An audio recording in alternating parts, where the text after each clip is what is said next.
This was a miracle that had to do with his need to be lifted out of his depression.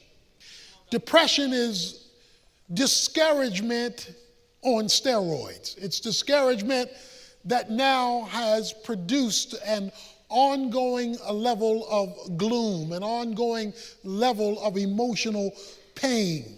And when discouragement becomes depression, depression unresolved becomes despair. And when depression becomes despair, that ongoing discouragement that has led to depression, which now results in despair, produces a sense of hopelessness. That's our situation with Elijah. He's going to find himself where many of us have often found ourselves, in a black hole.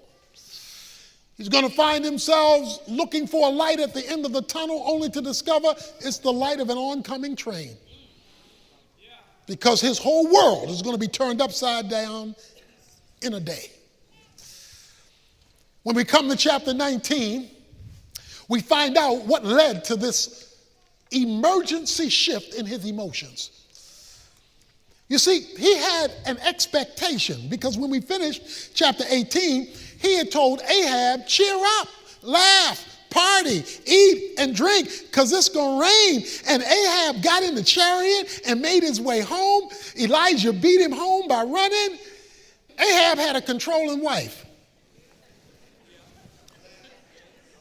He had a woman who was telling him what to do. He had a controlling wife, and this wife had taken over when it was Elijah's anticipation that Ahab was going to turn things around. Who he was married to. He was married to a lady named Jezebel, and Jezebel was running this show. Jezebel was calling this shot, and Jezebel was telling him, Elijah, you're a dead man. Jezebel is an evil threat that comes your way. It is something or someone who threatens your well-being, because she threatened by tomorrow this time you're going to be dead. So any threat in your life that comes your way that produces discouragement, depression, despair, or even, as we're going to see in a moment, a desire to die, is a Jezebel in your life. It's something or someone who threatens the stability of your mental well-being. So when a boss threatens you that he's going to fire you and it's not a legitimate reason, he's become Jezebel. When there's a person who threatens you or your stability, they are in fact being a Jezebel in your life. They are operating as the new Lord over your emotions. And the reason why they can operate as Lord over your emotions is because their threat gets into your head. And when their threat gets into your thought affects your feelings.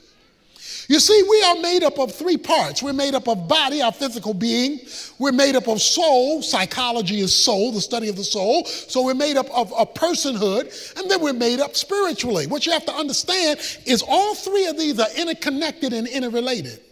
So as you'll see in a moment, if you feel bad physically, it affects how you're going to think psychologically, which may affect also how you function spiritually.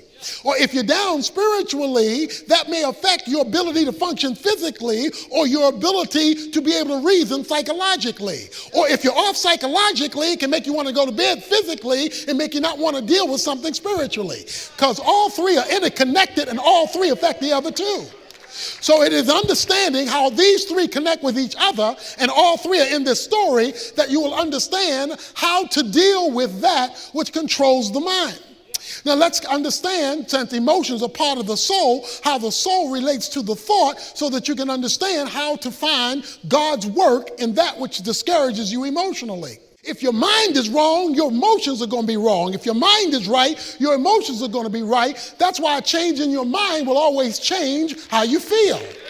He is now living under a threat.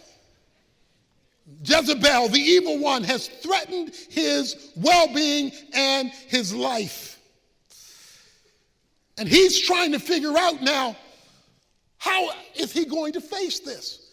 And this is overnight. His whole life has changed because somebody has gotten into his head. So what he does is he goes on another day's journey. The man had run 15 miles. Now he's going to go on a whole nother day's journey. He sits under the juniper tree, verse 4, and he requests for himself that he might die. It is enough now, O Lord, take my life, for I am not better than my fathers. He wants to die 24 hours after the biggest miracle he's seen. This is a fast, slippery slope. Okay, watch this now. Elijah is not a carnal Christian. Elijah is not an unspiritual person. He's been called a man of God. We just saw the hand of the Lord was on him. So guess what? It's possible for spiritual people to get depressed. So you can be spiritual and be down. You can be spiritual and be emotionally struggling through something. So don't automatically feel that your discouragement is due to your carnality. Now, if you are carnal and if you are spiritual, then it could very well be related to that. But it's not automatically related to that, specifically in the life of someone who is pursuing God. So, he's ready to give up. He's ready to throw in the towel.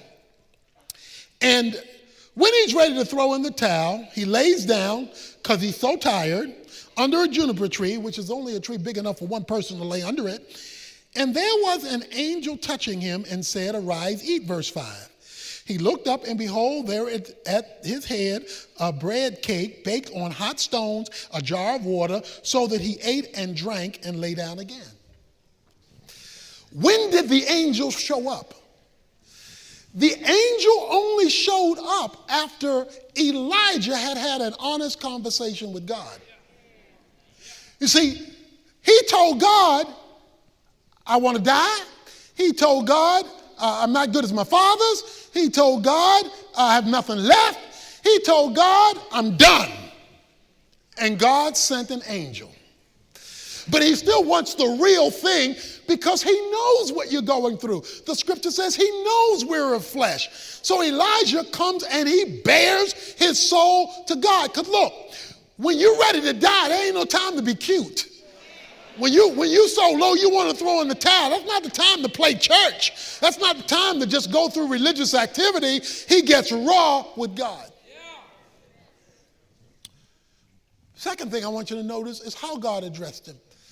The first need he addressed was his physical need. Because one of the causes of discouragement, depression, and despair is physical.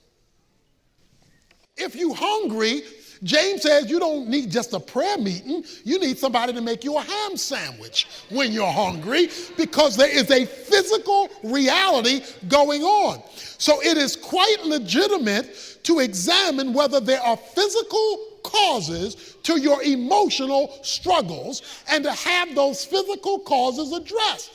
Now, God addressed it supernaturally because he sent an angel. But let me tell you about angels. Hebrews chapter 1 verse 14 says that every believer has been assigned an angel. Every Christian has an angel. So God has an angel and he knows your name.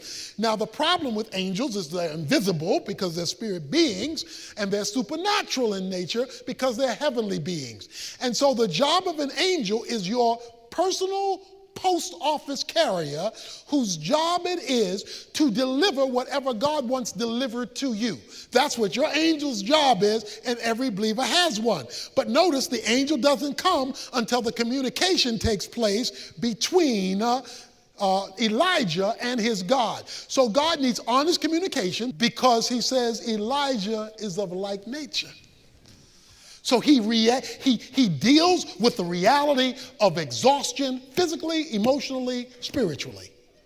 And so does everybody else. But that's also the opportunity that the devil looks for to take advantage of. Even in the case of Jesus, and Jesus didn't have a spiritual problem.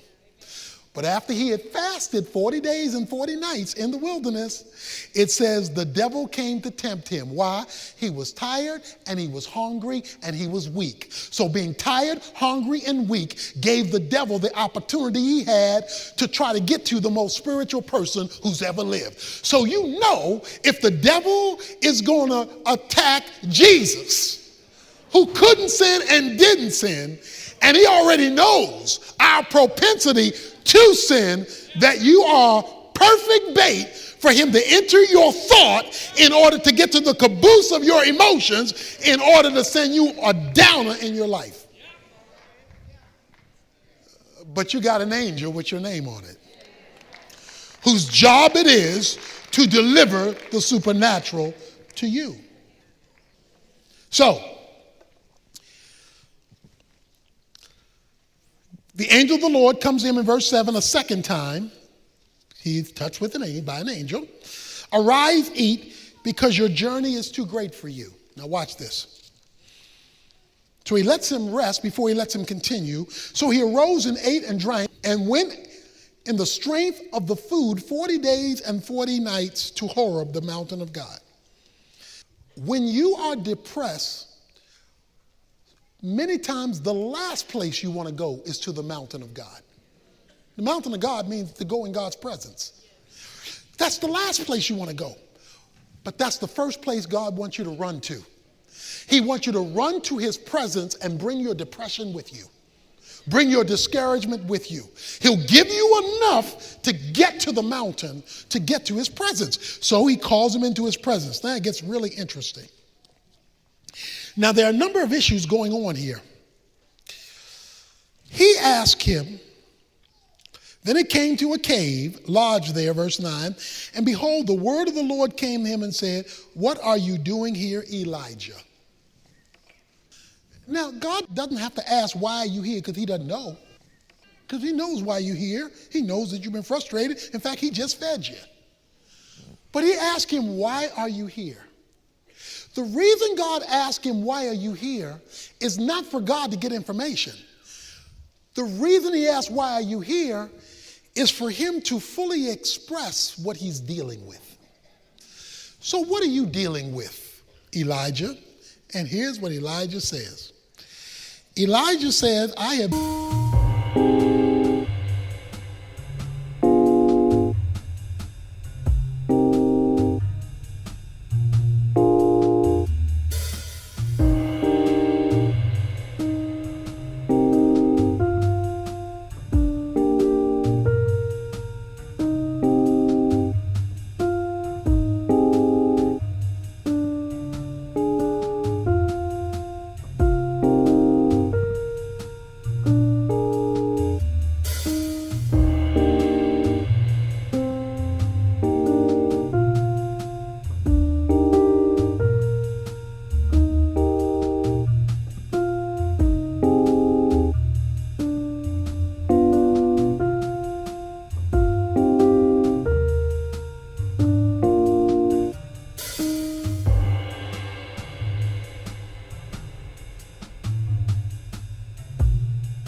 been very zealous for the Lord, for the God of hosts, for the sons of Israel have forsaken your covenant, torn down your altars, killed your prophets with the sword, and I alone am left, and they seek my life to take it away.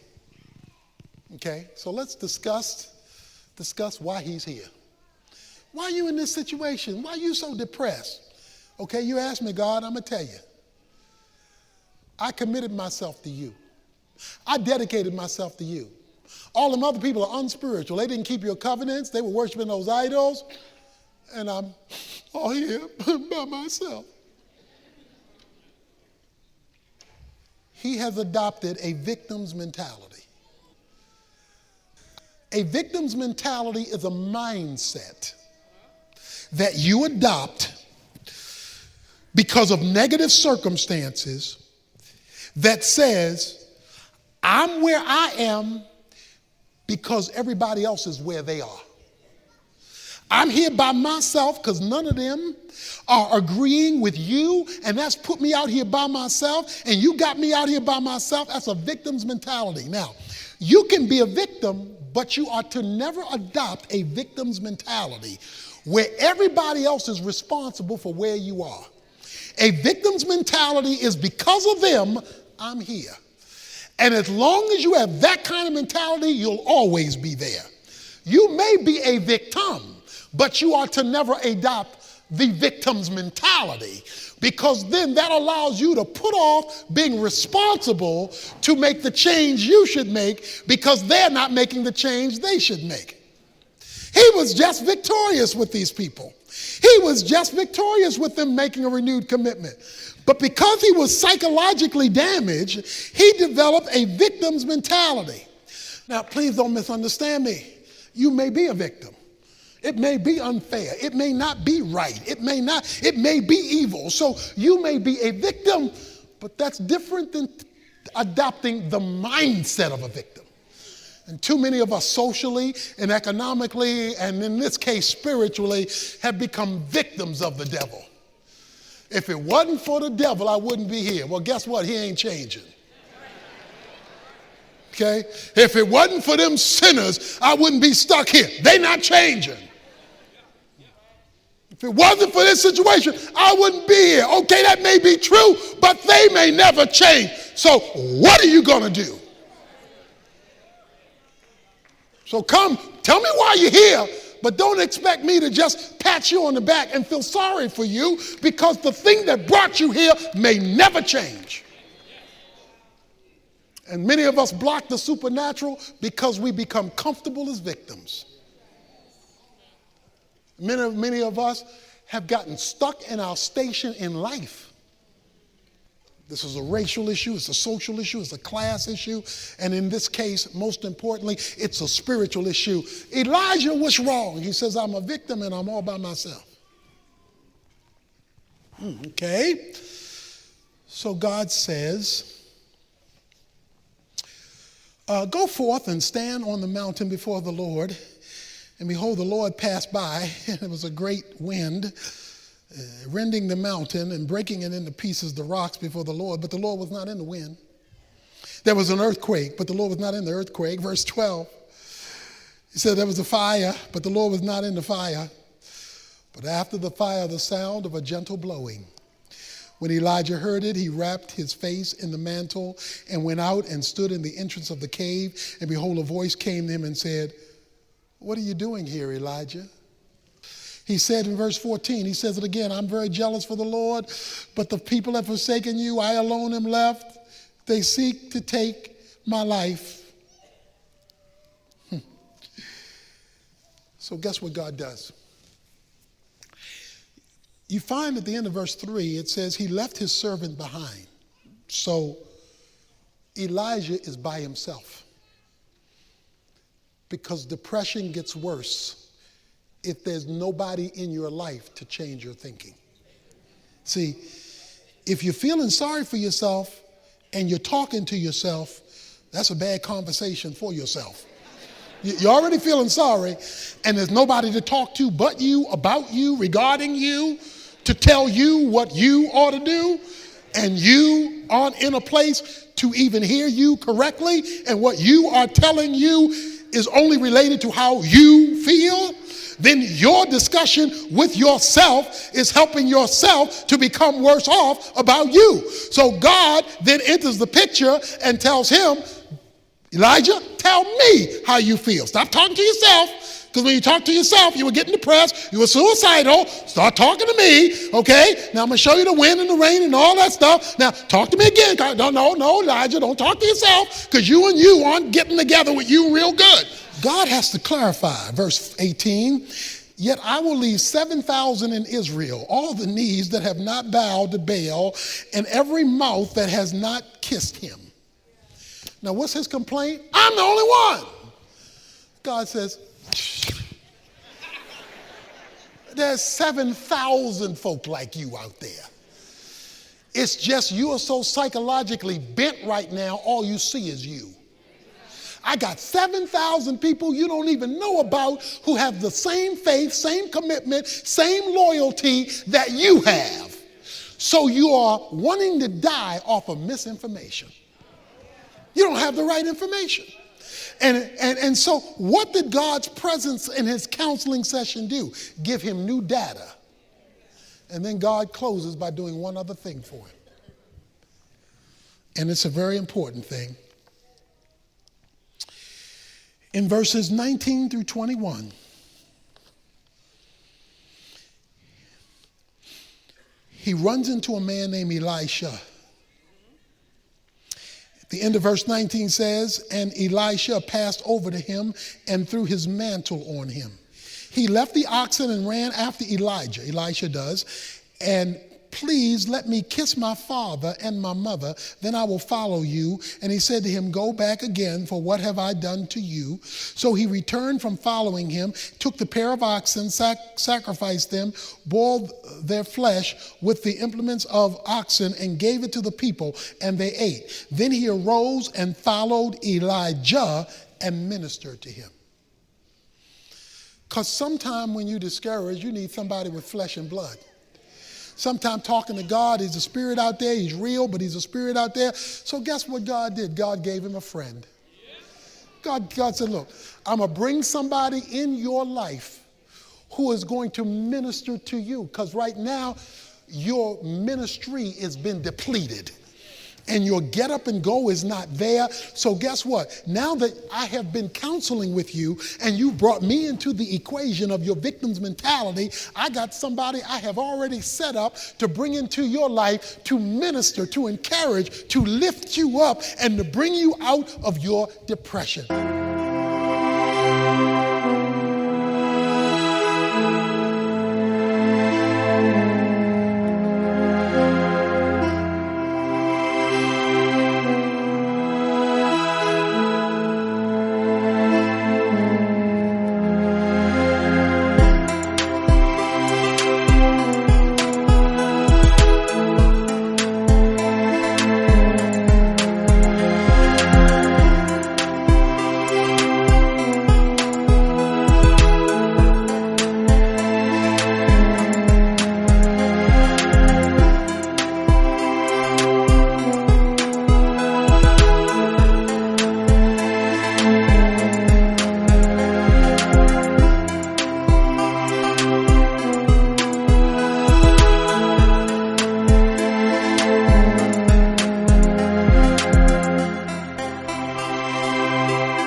God has an angel for you. He's got a person for you. He has himself for you. He gave Elijah all three of those to give him a supernatural experience to lift him out of his depression. And one of the reasons that the church exists is to have people available in your life when you are down who can embrace you, minister to you, lift you up, and he can use you to do the same thing for somebody else. Because when we are depressed, we need another perspective.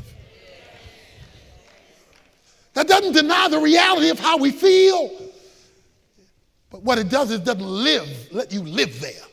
Some of us are being destroyed by Satan. You need somebody who can whisper about the power of God in your life. Somebody is being intimidated by Jezebel, and you need to know from somebody who can see outside of you that greater is he that is in you than Jezebel who is threatening you. You need to be lifted out of your discouragement through honesty with God, through taking care of yourself physically in order to get the rest you need or the help you need, and to have somebody in your life who loves you enough and God enough to hook the two together.